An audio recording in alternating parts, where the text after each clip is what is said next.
So in our last set of slides, we talked about how we map the galaxy. Well, now what we want to do is find out how do we weigh the galaxy, because we want to figure out the mass of it.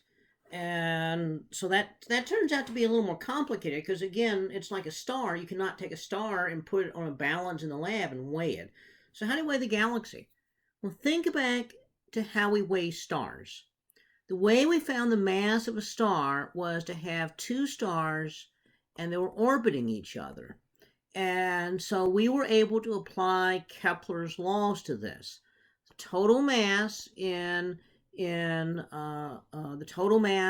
solar masses times p squared, period in years, equals a cubed. Okay.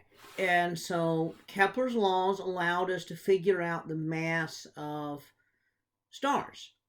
Well, we can do the same thing with the galaxy. So we know that if we can find stars that are out here orbiting around the rest of the galaxy, then we can figure out how far out the stars are, how long it takes them to go around. Total mass times p squared equals a cubed.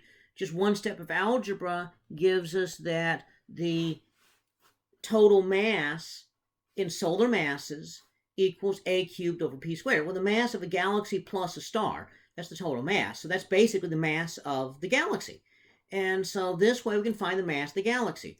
Well, we can actually go one step beyond that, and we can say we can have stars that orbit up close, some that orbit further out, some that orbit even farther out. And then what we can do is we can find out how much mass is in the innermost part of the galaxy, how much mass is in the next part, and then how much mass, out here. And so this will be our strategy then to figure out the mass of the masses there for all the different regimes. Okay. And so one thing we do know is, there's different ways things can rotate. If you imagine a solid object would rotate so that everything takes the same length of time to go around, but that means the ones further out have to go faster. If a galaxy is uniform speed, if everything goes the same speed, then the ones that are further out have farther to go than the ones that are up close, so that means they lag behind. Now, the way the planets work in the solar system is, the farther out they are, they're not just going the same speed, they're actually going slower. They move slower because the farther you are from the sun, the weaker the gravity is. Now, we know that all the mass of the galaxy is not concentrated in the center, so we don't expect that the stars would follow Keplerian orbits like the planets do in the solar system. We don't expect them to rotate all in the same length of time like a solid body, going faster as you go. And as we go further out, we don't really expect them all to be going the same speed. Because the farther out you go, yes, the more mass you go around, but it's not going to be the exact same rate at which you're increasing distance. So we expect something maybe between those two. Well, when we start doing this, we discover that the galaxy's rotation is weird. For the innermost part of the galaxy where the core is, the farther out you are, the faster it goes. This is basically like solid body rotation.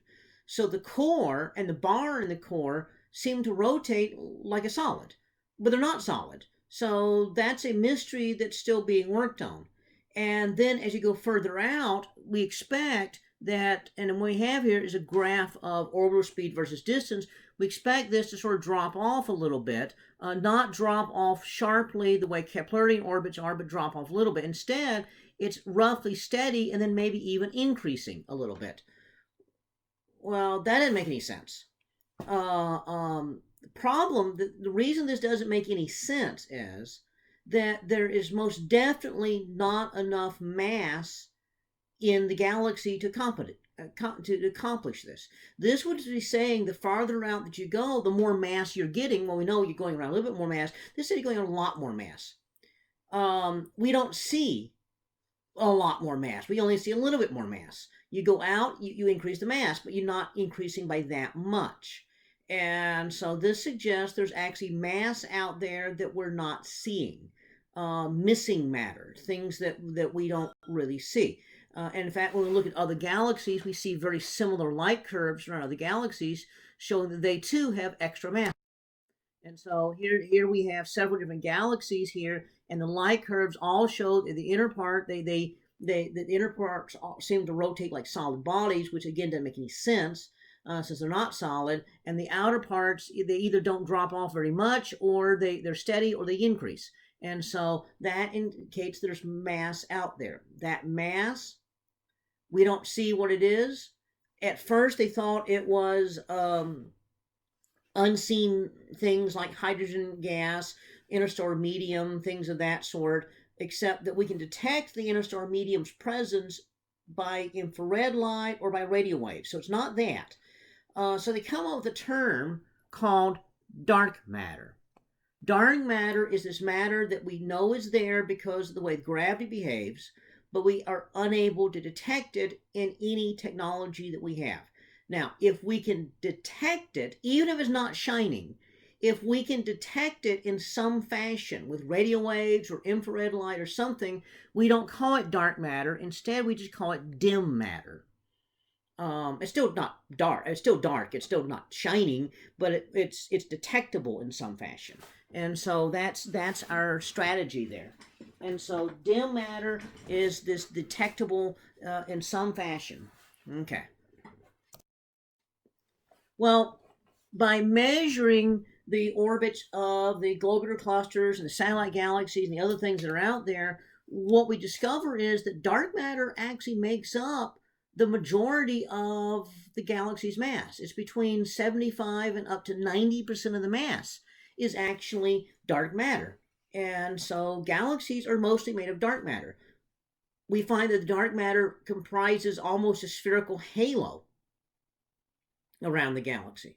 Well, we already know there's a halo around the galaxy. We know that we've got all these globular clusters and a handful of other stars, not just a handful, a lot of other stars that are out there, little dim stars orbiting, and so that makes a halo, but that's ordinary matter. That's detectable in some fashion.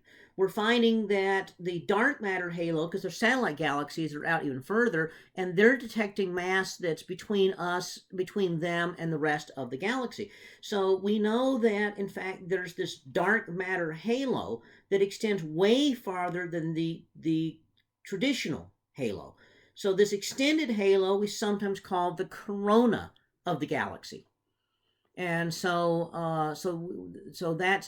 when you look at a galaxy, a spiral galaxy, that little spiral thing that you see is really embedded in a halo of dimmer things that are hard to see, and embedded in this corona of stuff that's even harder or impossible to see.